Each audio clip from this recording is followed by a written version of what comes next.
Israel और Hezbollah अब जंग के मैदान में आमने सामने हैं।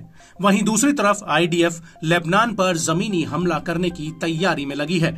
हालांकि हिजबुल्लाह प्रमुख हसन नसरल्लाह ऐलान कर चुके हैं कि वो वर्षों से इजरायली सेना का लेबनान की धरती पर इंतजार कर रहे हैं। लेकिन इस सब के बीच यमन के हूती की इस युद्ध में सीधे एंट्री हुई है। हूती का कहना है कि अगर जरूरत पड़ी तो वो अपने हजारों लड़ाके इजराइल के खिलाफ लड़ने के लिए लेबनान भेजेगा।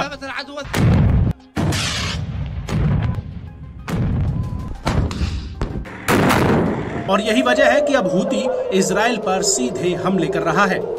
दरअसल हूती ने इजराइल के तेल अवीव शहर पर एक बैलिस्टिक मिसाइल दागी, जिसकी वजह से आसपास के इलाके में हवाई हमले के सायरन बजने लगे और पूरे इलाके में भगदड़ जैसे हालात बन गए।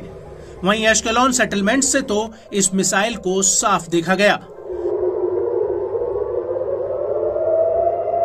हालांकि इजरायली सेना का कहना है कि उसने यमन की तरफ से फायर की गई एक मिसाइल को इंटरसेप्ट किया है।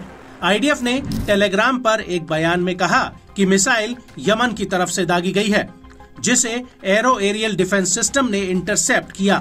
मिसाइल को हवा में ही मार गिराने के बाद सायरन और धमाके की आवाज सुनी गई।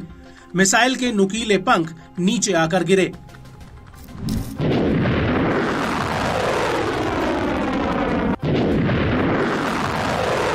वहीं इस हमले को लेकर इजरायली मीडिया का कहना है कि करीब 20 लाख सेटलर्स मिसाइल के डर की वजह से शेल्टर्स की तरफ भागे। इस दौरान भगदड़ मची, जिसमें करीब 20 से ज्यादा लोग घायल हुए हैं और इस हमले की वजह से बेन गुरियन एयरपोर्ट पर विमानों की आवाजाही तक रोकनी पड़ी। वहीं दूसरी तरफ लेबनानी न्यूज एजेंसी अल मयादीन ने कहा कि हूती ने यह हमला 1 से ज्यादा टारगेट्स पर किया था और इजराइल को ये समझना चाहिए कि अब तेल अवीव यानी याफा सुरक्षित नहीं है।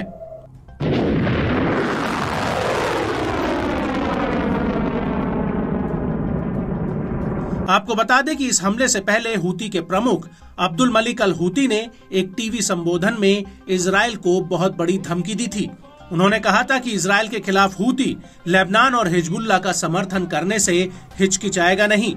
अब्दुल मलिक ने यह भी कहा था कि इजराइल हूती को लेबनान और गाजा की मदद करने से रोकना चाहता है।